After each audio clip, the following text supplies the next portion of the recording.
Cooker விசில மறந்து உணவு வீணாகி போச்சா? இனி அந்த கவலையே வேண்டாம். வழங்குகிறோம் உலகின் முதல் விசில் கவுண்டர் குக்கர், புதிய அல்ட்ரா குரோனோ. அல்ட்ரா என்றால் ஆரோக்கியம். ஒரு மகிழ்ச்சியான செய்தி. இதயம் நல்லெண்ணெயின் விலை லிட்டருக்கு ரூபாய் 105 குறைஞ்சிருக்கு. செப்டம்பர் 2023ல 1 லிட்டர் இதயம் நல்லெண்ணெயின் அதிகபட்ச விலை ரூபாய் 503. ஆனா இப்ப 1 லிட்டர் இதயம் நல்லெண்ணெயின் விலை ரூபாய் 398 மட்டும்தான் தமிழ்நாட்டுல. அப்ப இனிமே எல்லாரும் இதயம் நல்லெண்ணெய் வாங்கலாம் இல்ல?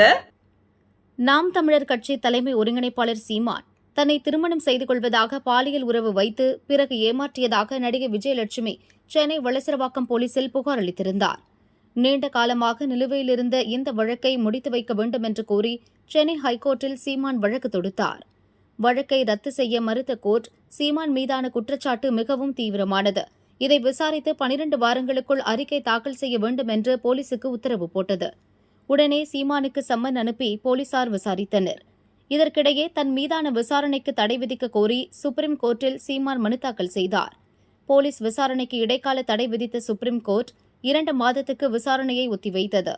இடைப்பட்ட காலத்தில் நடிகைக்கு இழப்பீடு வழங்க வேண்டும், பேச்சுவார்த்தை நடத்தி பிரச்சினைக்கு தீர்வு காண வேண்டும் என்று சுப்ரீம் கோர்ட் உத்தரவிட்டது. 2 வாரமாக கடும் நெருக்கடியை சந்தித்து வந்த சீமானுக்கு இது மிகப்பெரிய நிவாரணமாக பார்க்கப்பட்டது. இந்நிலையில் சுப்ரீம் கோர்ட் உத்தரவு தொடர்பாக பாதிக்கப்பட்ட நடிகை பரபரப்பு வீடியோவை வெளியிட்டுள்ளார். நேற்று உச்சநீதிமன்றத்தில் என்னாச்சு அப்படின்றது நான் மீடியாவுக்கு சொல்லணும்னு விருப்பப்பட்டேன். மீடியா வாயிலாக தமிழ்நாடு மக்களுக்கும் சொல்லணும் அப்படின்னு நான் விருப்பப்பட்டேன்.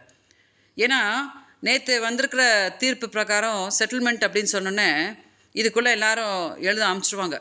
விஜயலட்சுமிக்கு இரவா சீமான் 10 கோடி செட்டில்மெண்ட் பண்ணிட்டாரு பாருங்கள், ஈழத்தமிழர்களோட கஷ்டப்பட்ட காசெல்லாம் போய் அவளுக்கு தான் கொட்டிகிட்ருக்காங்க அப்படின்னு சொல்லிட்டு அபாண்டமாக என் மேலே பழியை சுமக்க ஆரம்பிச்சிருவாங்க. அதனால நான் ஒரு கிளாரிஃபிகேஷன் கொடுத்துட்றேன். நேற்று உச்சநீதிமன்றத்தில் போய் சீமான் ஒரு வழக்கு கொடுத்தாரு இல்லையா?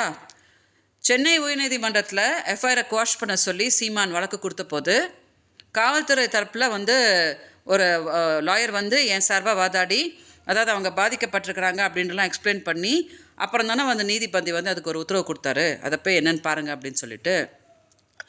அதே மாதிரி உச்சநீதிமன்றத்தில் நேற்று சீமான் வழக்கு வரும்போது ஏன் சார்பாக யாராவது போய் பாருங்கள், இந்த பொண்ணு இந்த மாதிரி பாதிக்கப்பட்டிருக்குது, சும்மாலாம் அந்த பொண்ணு வழக்கு கொடுக்கல, மதுரை செல்வம்ன்றவங்களெல்லாம் வச்சு டார்ச்சர் பண்ணி பாவத்தை ரொம்ப துன்பப்படுத்தியிருக்காங்க, அது சாக போயிருக்குது, நேற்று வரைக்கும் அவளை அந்த பொண்ணை பாலியல் தொழிலாளின்லாம் சொல்கிறாங்க அப்படின்னு ஏன் சார்பாக யாராவது ஒருத்தர் போய் உச்சநீதிமன்றத்தில் சொல்லியிருந்துருக்கணுமா இல்லையா?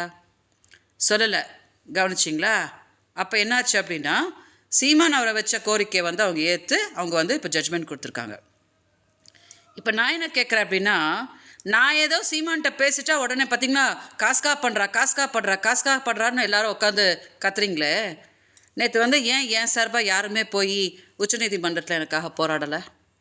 இந்த கேள்வி கேட்கும்போது நான் எல்லாருக்கும் என்ன புரிய வைக்கிறேன் அப்படின்னா, முந்தா நேற்று நான் கதறி அழுதேன் இல்லையா? ஏன் அழுதேன்னா, எனக்கு எந்த நீதியும் கிடைக்காது, எனக்கு எந்த நியாயமும் கிடைக்காது, இந்த கேஸில் கிடைக்கவும் விட மாட்டாங்க அப்படின்றது நான் தெரிஞ்சுக்கிட்டேன். ஓகே, ஸோ இதை தாண்டி நான் போய் எந்த போராட்டமும் பண்ணிக்கிட்டு நான் எந்த ஒரு இதுவும் நான் பண்ணிக்கவே மாட்டேன். ஏன்னா யாரும் சீமானுக்கு பாவம் அந்த பொண்ணு கஷ்டப்பட்டுருக்கு, அந்த பொண்ணோட சாபத்தை கட்டிக்காத அப்படின்னு யாரும் சொல்லிட்டல. எல்லாரும் அடுத்தது அவளை எவ்வளோ முடியுமோ அசிங்கப்படுத்து, அவளை எவ்வளோ முடியுமோ கொச்சப்படுத்து அப்படின்னு அந்த ரூட்டு தான் எடுத்துகிட்டு போயிட்டுருக்கறனால அந்த அசிங்கத்துக்குள்ளெல்லாம் இறங்கி நான் போராடணுன்ற அவசியம் எனக்கு கிடையாது. ஓகே, ஸோ இது வரைக்கும் மக்கள் எனக்கு கொடுத்த ஆதரவுக்கு மக்களெல்லாம் புரிஞ்சுக்குவாங்க.